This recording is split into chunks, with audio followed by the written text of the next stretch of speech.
So over the last several weeks, I've been watching very closely to see if any leaks may appear for upcoming Samsung products, the ones I care about, like the Samsung Z Flip and the Galaxy Samsung Z Fold 3. I said that backwards. And we have now some leaks of these devices. So let's start with the one that I care the least about first, because I want to save the good stuff for the end. You can skip ahead if you don't care about this, whatever. This comes from Sam Mobile. Actually, both these articles come from Sam Mobile. And this is a massive new leak, confirms details about the Galaxy Z Flip 3. Okay, so what are we talking about here?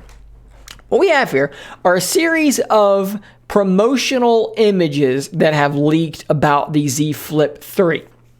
So let's talk about what we have here. We have many different colors. This has been rumored. We'll now consider it as good as confirmed. They have many different colors here. One thing you're going to notice is a two-toned approach. And the reason for that is because the cover display is actually much, much larger, and it is flanked by two cameras on that back side rather than just the one on the first Z Flip models. More than likely, we're going to be seeing something like a standard wide angle and then an ultra wide, perhaps a telephoto. It's a little bit hard to tell from that grainy image we're looking at there, but definitely getting two cameras.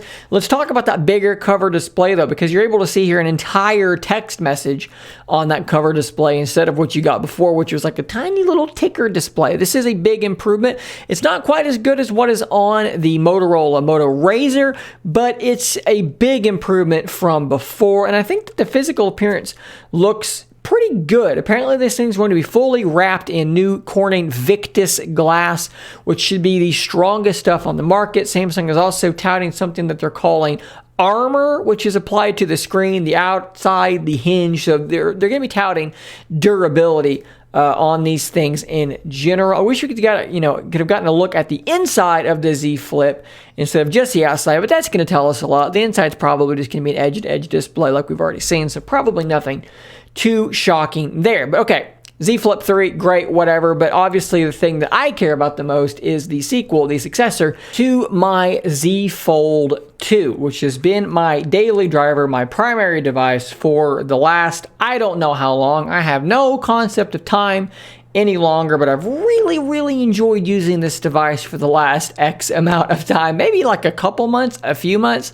Who knows? So let's move over to the article about the Z Fold 3. And no, that is not the Z Fold 3. That's the Z Fold 2. That's just a cover image. Ignore that. Same deal here, though. We have leaked promotional images. So here, what do we have confirmed here? Well, the first thing we have confirmed is an under-display camera. That's actually really, really big because on the Z Fold 2, and I mean pretty much everything, you have a hole punch camera there on the top left-hand side, and it's weird looking, right? Because it's off to one side. It's not, you can put it in the middle because the hinge is there. So I had to move it over to the edge, to the corner, and that does look a little bit weird. So on the Z Fold 3, you're going to have an under-display camera. This is going to be the first like true big flagship device to ship with an under-display camera. Don't at me, ZTE. I don't care. I'm not counting you. I'm glad that you did it, but you're not a Z Fold 3. So that's pretty cool. And when you look at things like the Mi Fold or Huawei's device, there's no internal camera. There's no camera on the inside. And maybe they didn't like the way that it looked, or I don't know what, but on here, you don't have to see it, and you're still going to have it. So that's pretty freaking cool.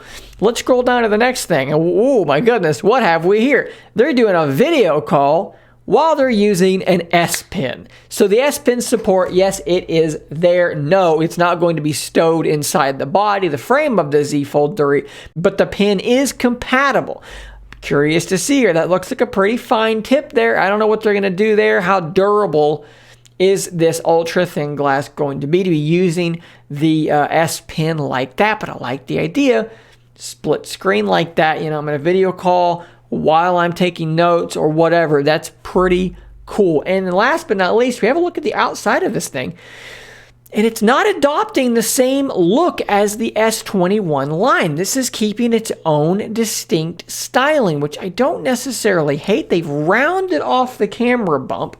As you can probably remember, on the Z Fold 2, you have a square, massive camera bump. Well, now they're going to make it a bit smaller. They're going to round it off. Maybe not as deep. It's still pretty deep, though. And I think that this lends some credence to the idea of it being 3 12 megapixel cameras, because they're not doing anything super weird here. They're not packing a 108 or a periscope or anything like that. And as you can see here, I believe that was supposed to say maybe highly confidential or something like that, and it's been sort of erased off of there kind of haphazardly. But again, we are getting that Victus glass. We are getting that armor that Samsung is going to be touting in the coming days and weeks as we approach July, which is where we expect to be getting the information about this thing made official. And I, for one, am quite excited, because I don't know if you're like me, but I just watched Mr. Mobile's review of the Xiaomi Mi Fold, in which he pretty much says the Z Fold 2 is still the one you're going to want to buy, because, Huawei's doesn't have Google app support, and Xiaomi's just isn't as good as far as camera performance goes and some other little things. Well, the Z Fold 3 is likely to extend that lead further. One thing we don't have a look at here is that side profile. Can we see, like in the header image in this video, or in this article rather, that gap that's there? I want to know, have they improved this gap? Have they improved the crease in that interior screen? These are the things I need to know, and I got no way to know them just yet, unfortunately. So guys, stay tuned for more leaks and information just like this. As it does break, of course, I will be bringing it directly to you. And until that next video, stay nerdy, my friends.